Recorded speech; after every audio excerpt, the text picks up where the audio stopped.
ìyá yín ṣe fún PnP? Kini Iyalaya yín ṣe fún PnP? So many people tí ẹ ń vein lórí social media. Kini Iyalaya yín ṣe fún wọn? Kí lẹ ṣe fún wọn? Ẹ bully èèyàn, ó bully yín padà. Kí ló wá fariwo? Kí ló fa wotowoto? Kí ló fẹ́ kún? Kí ló fẹ́ kún gbígbóná? Ẹ jẹ́ káwọn ọlọ́pàá ṣiṣẹ́ wọn. Ṣé bí a ti ṣe petition àbí kí lẹ sọ pé ẹ máa ń ṣe? Petition àbí petitionist. Mo dẹ̀ ti rí. Ẹ má flag mi o, táyé yóò bá fẹ́ bàjẹ́. Kí lẹ flag mi fún àwọn òwe bá ti flag mi gẹ́. Ojo ya wọn mi dẹ̀ ti ṣe kankan. Èmi ti máa tẹ̀ sí lójú kan láàárọ̀ yìí. Tẹ́ máa go blind. Ó gbọ́ nǹkan tí Princess Ọlọ́wọ́ Ṣíbí sọ. Ó ní court. Ó ti yẹ kí ni. Báyìí fagún nìyẹn o. Ó ní court. I have your petition ready. Ó lóun ní petition yìí ready. Ẹni tó gbójú síta nìyẹn. Kò yé ìyá yín.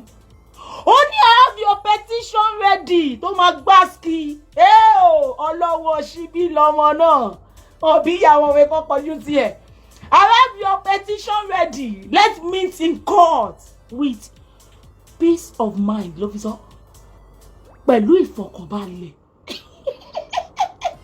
Invisible people. Kí o máa wá ojú èèyàn tẹ́ yóò mọ̀. Jọ possible ni. Jọ possible.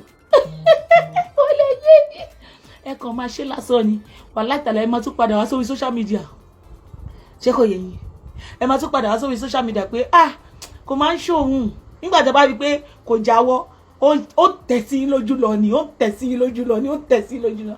Bú mi kí n bú ẹ tó gbáski. Ẹ pẹ́ búyàn ẹ fẹ́ kàn bú yín. Tó wọ́n gbẹ́nu tèmi fọlágbá fún. Ṣé ìyá wèrè? Ẹ fẹ́ búyàn ẹ fẹ́ kàn bú yín. Ó gbé nǹkan tó sọ. Ó ní let's meet in court. Àǹtí Ṣeun. Ó bá àwọn yẹn ṣe yẹ̀yẹ́ ni o. Ó mọ orúkọ tó fẹ́ dà o. Ó ní àǹtí Ṣeun. Dípòolú ọmọ Wọláńlé Ọlámídé something. Ó ti pè gbogbo yín. I don't sue you all. Ọlọ́run ti sue gbogbo yín. Tán bá bí ìyá yín re kẹ́ lọ Naija. Wọ́n ní tẹ́ bá tó bẹ́ẹ̀ kẹ́ wá sí Naija. Wọ́n á gbé yín láti airport. Láti airport ló máa ti gbé yín. Wọ́n ní orúkọ yín ó wà ní Nigeria wanted. Wanted lórúkọ yín ní Nigeria. Kò yé yín. Wọ́n ní orúkọ yín ó wà ní Nigeria wanted. Ó ti list gbogbo orúkọ yẹn. Ó list ẹjọ́ báyìí fún yín ni. Pé come let's go to court. Àwọn ilé àfowó ṣe fún yín. Owó nìkan ló máa fi ṣe fún yín. Àwọn ilé wọn ò ní ṣe kó gbà. Kò yé yín. Ẹ jẹ́ wá lọ sọ́dọ̀ kí lorúkọ ẹ̀? Jókòó Tádé. Oh, ní case. You ask me why. Jẹ́ n wo bí bàbá yẹn máa wá sí online. Jẹ́ n wo bàbá yẹn náà. You have no case. Ó máa ṣe kìíní kan. I'm gonna say it. Kí ló kàn mí? Oh, ní case. Ṣé kò yé? Ẹnì kankan. Straight from the heart, never bring your child nudity to social media. You know what you did? Ọmọ gbogbo nǹkan tó ṣe.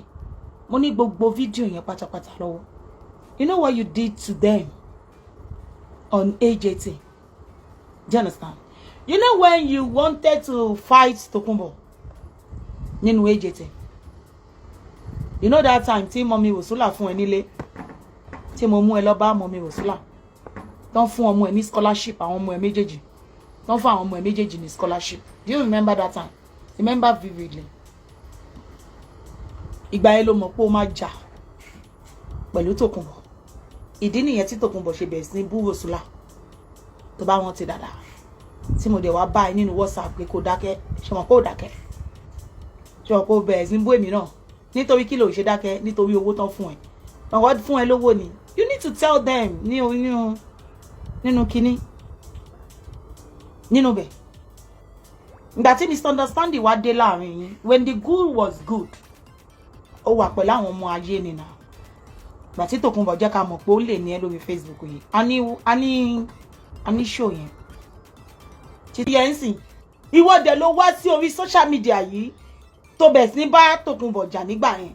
àwọn ọmọ ayé wọ́n support ẹ because the good was good with them. Ìgbà tí good yẹn wá good mọ́ tó wá bọ́ sínú ṣé mo pé máa ń lọ kiri ni ó wá bọ́ sínú ewé ó tún wá lọ ràn Tòkunbọ̀ lọ́wọ́ mi wá mọ̀ ó dàbí pé Tòkunbọ̀ wá bọ́ síta no nígbà tí àwọn ìyá ìbejì yẹn tó ṣẹlẹ̀ because àwọn ọmọ ewé ló dáwó fún ẹ nígbà yẹn ó ti yẹ ẹ́ sìn inú Tòkunbọ̀ ò dùn pé ọjọ́ máa dá 500 fún ẹ wọ́n lọ pé wọ́n mú ẹ dáadáa pé o lè gbowó yẹn sá Tòkunbọ̀ ló jẹ́ ká mọ̀ yìí pé kí ló dé tí o gbé ó rántí Tòkunbọ̀ sọ pé kí ló dé tí o gbé àwọn owó yẹn fún ìyá ìbejì yẹn lẹ́sẹ̀kẹsẹ̀ ó ní pé o lè withdraw gbogbo owó yẹn ṣé o mọ̀ pé Tòkunbọ̀ wá sọ pé o lè ní ẹ ó jẹ́ ká mọ̀ pé ó lè ní ẹ máa gbé show yẹn wá lálẹ́ ṣé ti yẹn ń sìn because àwọn ọmọ ewé tó dáwó fún ẹ wọ́n ní kó fún ìyá ìbejì ni wọ́n ní pé kó máa fún ní kéékèèké wọ́n ní kó máa fún lówó yẹn ní kéékèèké mo nítorí pé àwa mọ̀ pé nǹkan tí ẹ̀yin méjèèjì ìgbà tí ayé àti ìwọ tẹ wá ń jà nítorí pé mo mọ̀ pé nǹkan tó dalẹ̀ yín méjèèjì jọ ṣe eléyìí ò fẹ́ kí ìyà jẹ ìyá ìbejì ìwọ náà orí ó sọ pé ìyá ìbejì orí lójú títì ni at the end of the day wọ́n jẹ́ ká mọ̀ pé ẹni tó mọ̀ dáadáa ni tó máa ń wá sí ṣọ́ọ̀bù ẹni gay yẹn náà tún sọ pé òun máa ń wá sí ṣọ́ọ̀bù ẹ kò ṣe pé ó dédé òun lójú títì kò yé ẹ because àwa fi òpó orí lójú títì ni àṣẹni tó máa ti ń wá sí ṣọ́ọ̀bù ẹni ìyá ìbejì yẹn ṣó ti yẹ ń sìn so ìwọ wá rò bóyá gbogbo nǹkan tí wọ́n ti ṣe fún Tòkunbọ̀ wàá lọ scot free bẹ́ẹ̀ yẹn ó nílé lọ scot free bẹ́ẹ̀ yẹn náà that is the reason why tí Tòkunbọ̀ mi ti kọ́ ti èyí tó ṣe yẹn o mo ti kọ́ tẹ̀ because mo ní láti change the voice ẹ̀ kí n tó play ẹ̀ lórí page mi èyí tó fi fún ẹ̀jẹ̀ lálẹ́ àná yẹn ìwọ ò lè fi ògùn gbárí náà jókòó tadé mo fẹ́ kó bọ́ síta kó mú àwọn ọmọ ẹ méjèèjì yẹn kó gbé wọn ṣépè pé ìhòòhò tó ń sọ yẹn ìhòòhò àkọ́bí ẹ tó ń sọ yẹn pé straight from the heart ló gbé wá sórí Facebook mo fẹ́ kó ṣépè pé straight from the heart òun ló gbé ìhòòhò yẹn wá sórí Facebook mo kọ́ kó fi ìgbésí ayé àwọn ọmọ méjì tó bí jókòó tadé mo kọ́ kó fi ṣépè bẹ́ẹ̀ kò yẹ ti screenshot ẹ̀yin tẹ́ bá ní screenshot ọmọ yẹn látòrí Instagram tẹ́ bá ní lọ́wọ́ ẹ gbé sórí social media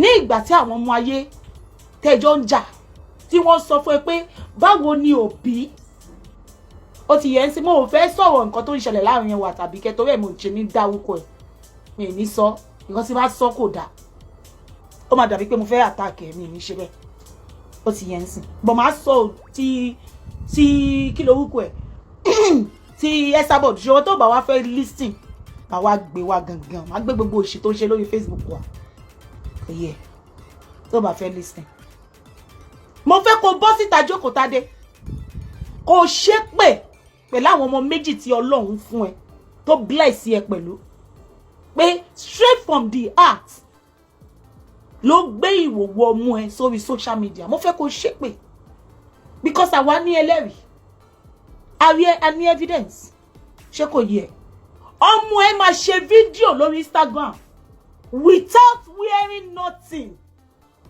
ọmọ ẹ ò wọ nǹkan kan ó máa ṣe fídíò lórí Instagram ó máa bẹ̀rẹ̀ mọ́lẹ̀ ó máa ṣe fídíò báyìí kò wọṣọ kankan ó máa jù díẹ̀ sókè báyìí ìwọ dẹ̀ wà nínú ilé yẹn pẹ̀lú ọmọ yẹn jókòó tadé o ò ṣe anything as a mother are you not fail nígbà tí ìwọ wá ń bá àwọn èèyàn jà tó ń fi ọmọ bá wọn jà mí ní dárúkọ ó ń fi ọmọ bá àwọn èèyàn jà ó wá rò bóyá àwọn tí wọ́n mọ ọmọ ẹ tó ń ṣe ìṣekúṣe lórí Instagram àwọn tó mọ ọmọ ẹ gangan jókòó tadé ó wò bí àwọn ò ní lọ gbé wá ó máa lọ gbé wá ọmọ ẹ ló mú fóònù ara ẹ báyìí ó dẹ̀ mọ̀ pé èjì wọn ni a ní blame ọmọ yẹn náà lọ títí a kò máa blame ẹ̀ torí pé ó jẹ́ African child ìkọ́ tá a máa fi blame ẹ̀ nìyẹn so that kò ní ṣe bẹ́ẹ̀ mọ́ ó ti yẹ ń sìn but tá a bá fẹ́ wo pé a fẹ́ wo ilé ayé tó ti wà civilized age ẹ̀ tá a bá fẹ́ wo ilé ayé tó ti wà civilized age ẹ̀ ó ní láti play age ẹ̀ kò gbọ́dọ̀ fi young age ẹ̀ ó ní láti enjoy ẹ̀ kó tó wá di àwa kó tó wá tó age ru àwa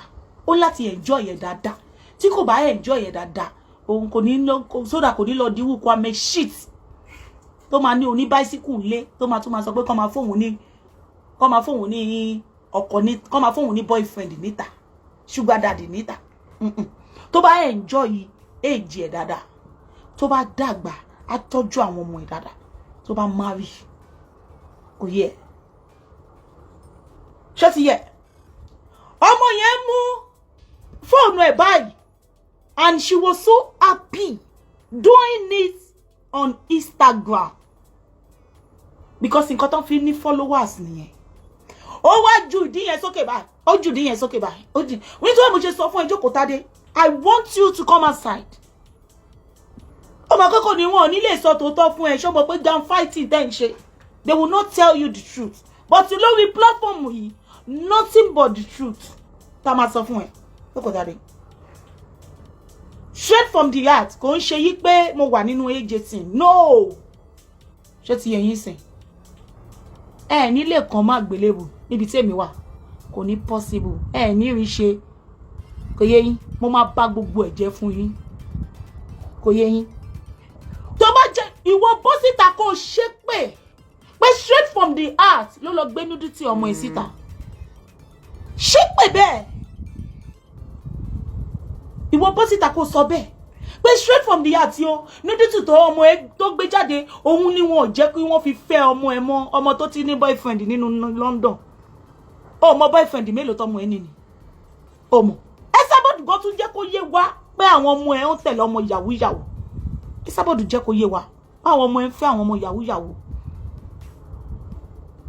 Esabod jẹ́ kó yé wa bẹ́ẹ̀ ni báwo ni Esabod ṣe mọ̀ báwọn ọmọ ẹ̀ ń fẹ́ yahoo yahoo ó dalẹ̀ tá máa ṣe gbé wá tó máa gbáàsì ó dalẹ̀ tá máa gbé wá tó máa gbáàsì kò yẹ gbogbo fẹ́ pa wọ́n mọ́ straight from the heart yẹn gbàgbé bó ṣe happen gbàgbé tí ẹ bá ń jà ìwọ ò mọ àwọn ọ̀rọ̀ tó máa ń jáde lẹ́nu ẹni jókòó Tádé ó mọ àwọn ọ̀rọ̀ tó máa ń jáde lẹ́nu ẹ tó bá ń bá yàn jà àwọn ọ̀rọ̀ tó jẹ́ kó yẹ kán fi kùn ẹ má gbélébù ni nítorí owó ìwọ tó jẹ́ pé tó bá ti fi owó sínú pépà ẹ báyìí nǹkan tó ṣe ẹ́ ti tán you can do and undo tó máa fi owó sínú pépà ẹ you can do and undo nítorí owó you will mess your life you don't even care tó máa ti lè ti fún ẹ ní táṣẹ́rẹ́ ìwọ tẹ́ pé táṣẹ́rẹ́ ló máa ń jo oníṣẹ́ ẹ lójú àmọ́ ṣé mo ń jà ní ẹ dà pé mo jà ní ọ̀rọ̀ yẹn o I think that was not a educated show. I think iṣẹ́ kò matter Kini ni it's just a slang. Táṣẹ́rẹ́ ló máa ń jo oníṣẹ́ ẹ lójú it's just a slang. Ó dẹ̀ lè bínú kò bínú who give a fuck. Èmi ò give a fuck nígbà gbogbo òṣì mi. Nǹkan táṣẹ́rẹ́ bá ló máa ń jo oníṣẹ́ ẹ lójú. When you saw that thing, you come on social media, I will bring that show for you. You come on social media, you let the whole world know pé kàn wo ọmọ ẹ, kàn wo gbogbo àwọn fídíò tó ti ṣe lórí Instagram pé model ni ọmọ ẹ, pé model ni ó máa ń ṣe, pé gbogbo nǹkan fídíò tá ń rí yẹn àwọn nudity ẹ tá ń rí yẹn ó fi ń ṣe model ni pé oní post follow ẹ kí ló ń ṣe ẹ stop it jókòó Tádé stop it àwọn wo ló ṣe gbogbo show bullshit tó ṣe lánàá fún stop it pé yẹ Kini ìwọ jókòó Tádé ìwọ lè ṣe sympathy show so you are trying to do a sympathy show for who for àwọn tani ìwọ tó jẹ́ pé nǹkan tó bàjẹ́ lórí social media you do it purposely because of yourself because of your selfishness because of fucking money tó fún ẹ tó bá ti fún ẹ lówó báyìí kò sí nǹkan tó ní lè ṣe you will never think about your children. Have you ever think about your children? You will never think about your children. Èló mo yẹ tí kò kún bọ̀ fún ẹni yan olórí burúkú olóṣì olóbò elébo tó bú gbọ́ ẹsẹ̀ elégbòlò tó gbogbo gbèsè ayé ẹ̀ ń ṣomi ṣololo tó ń wọ̀n ní wọ̀wọ̀wọ̀ nínú ayé ó fún ẹ ní 1 million lórí social media nígbà tó fẹ́ gbé ẹ wá sílùú òyìnbó at the end of the day kí ló ṣe fún ìwọ tó jẹ́ pé ungrateful person ni ẹ am I going for saga am I doing saga ìwọ tó jẹ́ pé ungrateful person ni ẹ ungrateful person ni ẹ are you not ungrateful you are so ungrateful person oh mọ nǹkan tí àwọn èjè ti ṣe àwọn AJ team tíìmù yẹn ló yẹ kó dákẹ́ fún ìwọ yẹ kó sọ̀rọ̀ nínú tíìmù yẹn mọ́ gbogbo nǹkan tí wọ́n gbé ṣe fún ẹ ó yẹ kó wọ́n tì ẹ́ mọ́lé ni ṣèbó owó náà lọ fún ẹ tó sọ pé kó wá bá ti mọ mi fún mi beauty world jẹ owó tó fún èló lọ fún ẹ $100 wọ́n ní kó wá fi bá ti mọ mi fún mi beauty world jẹ ó gbé ẹ lé police station ọpẹ́lọpẹ́ àwọn Àbíkẹ́ Jagaban tó release ẹ ó máa dúró owó tó ń dá fún ẹ ni ó wá ní pé nìkan ló jáde ẹni tó jáde yẹn kí ló wúkọ ọbọdá yẹn náà Kọ́láwọlé Ajétúmọ̀bí Kọ́láwọlé Ajétúmọ̀bí tó jáde tó bẹ́ẹ̀ gbowó he is not from AJT. He was a member of AJT. Who are the people that contributed money for you? They are AJT. Tó bá mọ̀ pé bó ṣe máa ṣe ó yẹ kán ti gbàgbé ẹ sẹ́wọ̀n. Ó yẹ kó ti lọ sẹ́wọ̀n tipẹ́tipẹ́. Lóko tade. You are ungrateful person. Nítorí òun rí owó gbà lọ́wọ́ àwọn ọmọ ewé. Òun ni ó ṣe ń ṣe bí gbogbo nǹkan tí Tòkunbọ̀ ń sọ ló ṣe ń ṣe bí kíní ló ṣe ń ṣe bí kíní because wọ́n kí ẹ pẹ̀lú owó. That was the reason why ló ṣe ń ṣe bákanbákan. Wá ti fling. Mo mọ̀ ẹ́ dáadáa. What a fling. I know you properly. What a fling. Nǹkan tó ṣẹlẹ̀ láàrin ìwà àwọn AJT. You can exist. You can go your Scotch way. You don't need to join her with enemy of AJT. But nítorí owó. Àwọn yẹn ti fún ẹ lówó. Ìwọ àwọn Vivian wọ́n ti fún ẹ lówó. Kò yẹ mi ìfẹ́ dárúkọ ju Vivian lọ tó ìmọ̀ àwọn tó kù. Wọ́n ti fún ẹ lówó. Ó ti yẹ ǹsì wọ́n ti fún ẹ ní kọ́bọ̀kọ́bọ̀ because ìwọ àwọn Vivian gbogbo ẹni tó bá lè bú Àbíkẹ́ òun nìyẹn máa ń so mọ́ kò yẹ ǹsì wọ́n ti fún ẹ lówó. You never think pé there was a day this Àbíkẹ́ Jagaban rescue my life níjọ́ tó ń gbé ẹ wọ́n make sure pé wọ́n gbé ẹ kúrò bẹ́ẹ̀ instanta nígbà táwọn Àbíkẹ́ gbé ẹ ta ló rescue ẹ ó mọ iye ọjọ́ mélòó tó fi sùn sínú cell. Do you know how many days of this soon is there? Àwọn tó ń tẹ̀lé ṣé wọ́n ní fún wọn lè kan náà ni. Do you know how many days tó fi sùn sínú cell?